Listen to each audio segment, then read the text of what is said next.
हमें इस वक्त ज्वाइन करें पाकिस्तान तहरीक इंसाफ के चीफ विप मलिक आमिर डोगर साहब। डोगर साहब अस्सलाम वालेकुम, बहुत शुक्रिया प्रोग्राम में ज्वाइन करिए। डोगर साहब, आज की कौमी असम्बली के इजलास में फ्लोर ऑफ द हाउस आपने जिस तरह से बात की और एक तरफ जहां पर देखा जा रहा है कि मुल्क में इस वक्त कौमी असम्बली में अपोजिशन लीडर, आपकी पार्टी की जो पार्लिमानी लीडर हैं वो भी आज मौजूद नहीं थी ड्यू टू कन्विक्शंस, आपके पार्टी के दीगर एमएनएस भी वहां पर मौजूद नहीं थे और हुकूमती चीफ विप भी अब से कुछ देर पहले हमसे बात करते हुए कह रहे थे कि उनके लिए भी बतौर एक सियासतदान, बतौर एक पार्लियामेंटेरियन ये अच्छे मनाजिर नहीं हैं। किस तरह से अब इस पूरी सिचुएशन में आगे बढ़ा जाएगा? डोगर साहब, आपकी स्ट्रैटेजी भी जानना चाहेंगे। अडियाला जेल के बाहर बताया जा रहा है कि कल के रोज एहतजाज भी होगा और ये क्या कुछ बता रहा है हमारे मुल्क की जमहूरियत के हवाले से?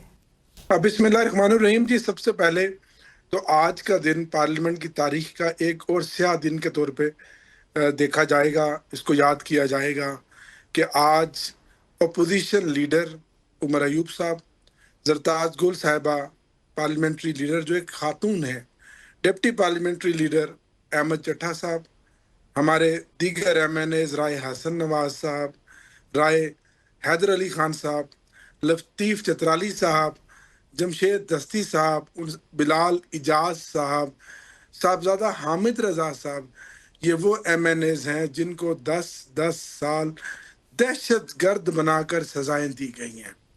इनके ऊपर जो मुकदमात झूठे और बेबुनियाद थे, इनकी सजाएं मैं समझता हूं कि जमहूरियत का कत्ल है। ये इस अदालत इस पार्लियामेंट की बेतौकीरी है और यह फसाइयत और जुल्म की इंतहा है कि आपको जो आवाज़ पसंद ना आए आप उसको दबा दें और अदालतों को आप अपने सियासी हथियार के तौर पर इस्तेमाल करें और पूरे अदालती निज़ाम को आप सियासी मुखालफिन की छांटी के लिए इस्तेमाल करें। कभी ऐसा नहीं हुआ कि इसमें शिबली फराज साहब जो हमारे सेनेट के अपोजिशन लीडर थे उनको भी 10 साल की सज़ा, और पंजाब असम्बली के अपोजिशन लीडर जो है अहमद खान बचर साहब, उनको भी 10 साल की सज़ा। गोया सूबाई असम्बली के अपोजिशन लीडर, सेनेट के अपोजिशन लीडर और कौमी असम्बली के अपोजिशन लीडर बिमा बाकी एमएनएज और पार्लियामेंट्री लीडर साहिबा समेत आपने जुल्म और बर्बरियत की एक मिसाल कायम कर दी। क्या ये जमहूरियत है? आपने जमहूरियत को एक गाली बनाकर रख दिया है। क्या ये पार्लियामान है?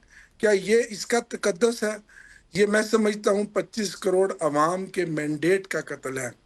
ये अदालती जो फैसला आया है इसकी हमने आज भरपूर मजम्मत की है, कल भी करेंगे, आइंदा भी करते रहेंगे और जब तक ये इजलास है हम बतौर एहतजाज इसमें शामिल होंगे और ये बावर कराएंगे और तारीख इस बात को लिखेगी कि हमने जुल्म के सामने ना हम झुके ना हम डरे, हमने जुल्म के खिलाफ आवाज उठाई, हमने अपनी आवाज को जुल्म के खिलाफ खामोश नहीं रखा। बट डोगर साहब, और दूसरी बात जी मैं इसमें जरूर ऐड करना चाहती हूँ। आपने आज फ्लोर ऑफ द हाउस जब कहा कि ऑपोजिशन अरकान का सियासी कत्ल किया गया और उनके लिए भी फातह ख्वानी की जाए, एन उस दिन कि जब आपका वर्कर बिल्कुल चार्ज्ड होगा और अब वो बाहर सड़कों पे आने के लिए तैयार बैठा है, उसको आपकी तहरीक को नुक्ता अरूज पे लेकर जाने के लिए जो है वो तैयार बैठा है, आपको नहीं लगता कि आपकी ये गुफ्तगू से वो ये भी अखज़ कर सकता है कि शायद पाकिस्तान तहरीक इंसाफ ने हाथ खड़े कर लिए?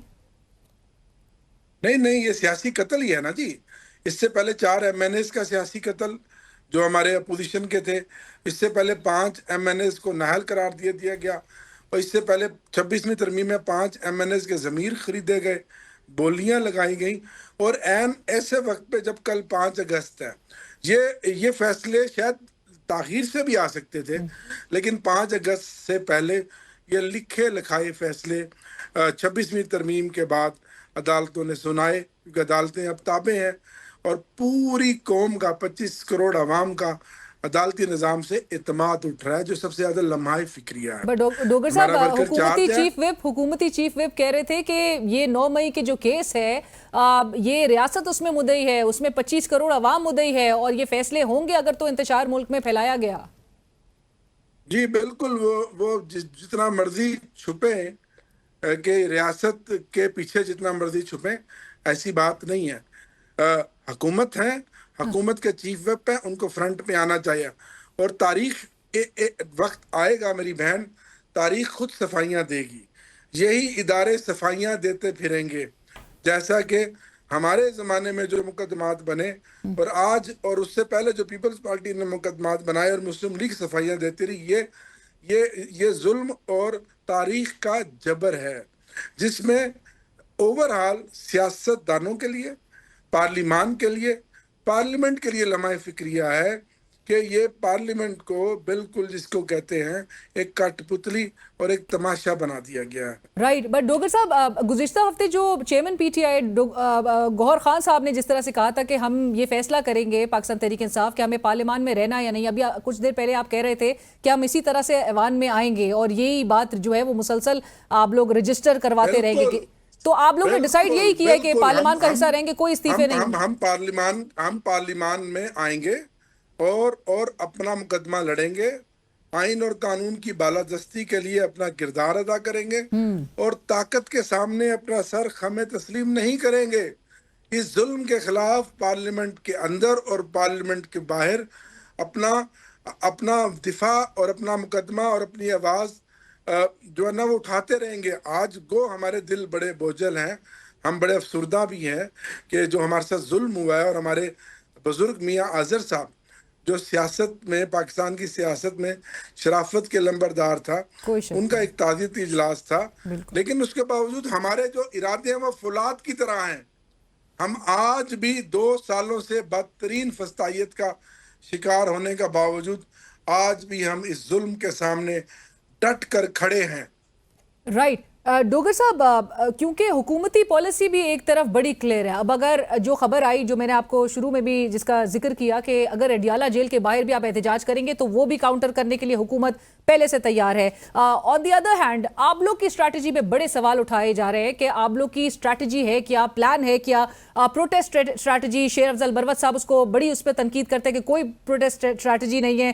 पॉलिटिकल स्ट्रैटेजी को फवाद चौधरी साहब बड़ी उस पर तनकीद करते हैं कि कोई सियासी स्ट्रैटेजी नहीं है। लीगल स्ट्रैटेजी आप लोग की जो है वो इस वक्त माजरत के साथ उस पर भी तनकीद की जाती है कि अगर लीगल स्ट्रैटेजी बड़ी ठोस होती तो फिर इस तरह की कन्विक्शंस का सामना नहीं किया जा रहा होता। सो प्लान है क्या?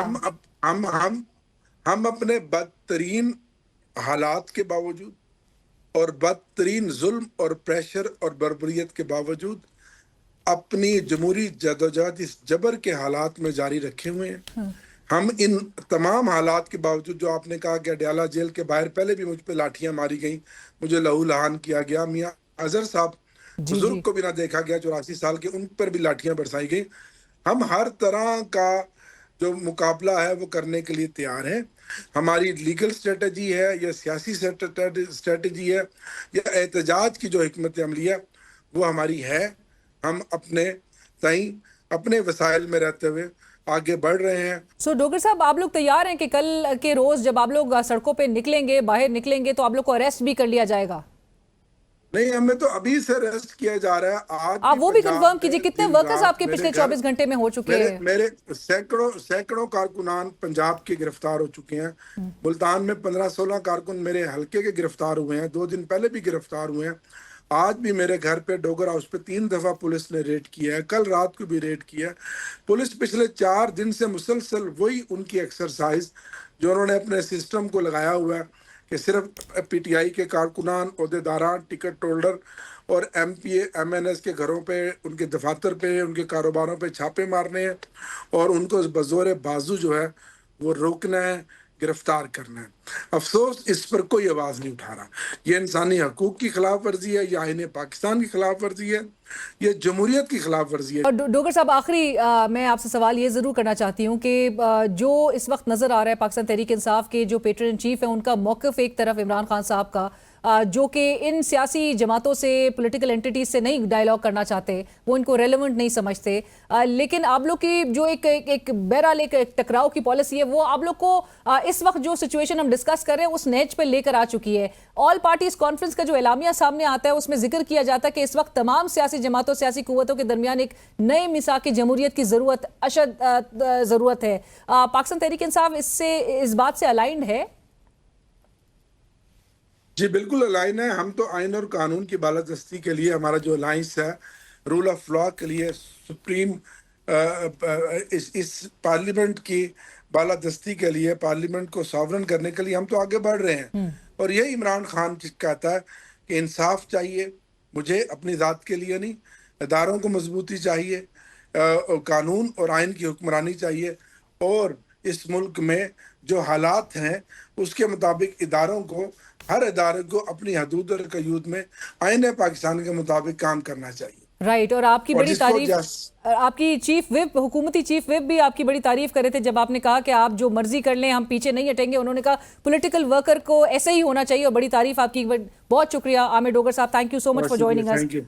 और इस वक्त हमारे थे पाकिस्तान तहरीक इंसाफ के चीफ विप आमिर डोगर साहब, जिन्होंने कहा कि हम बिल्कुल किसी भी तौर पे पीछे नहीं हटेंगे।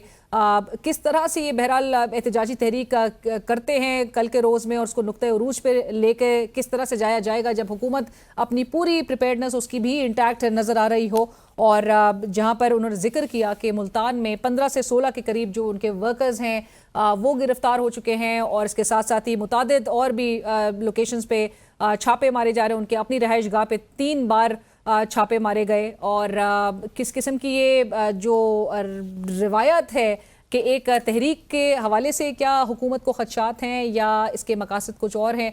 प्रोग्राम में वक्त हुआ एक ब्रेक का, हम हाजिर होते ब्रेक के बाद।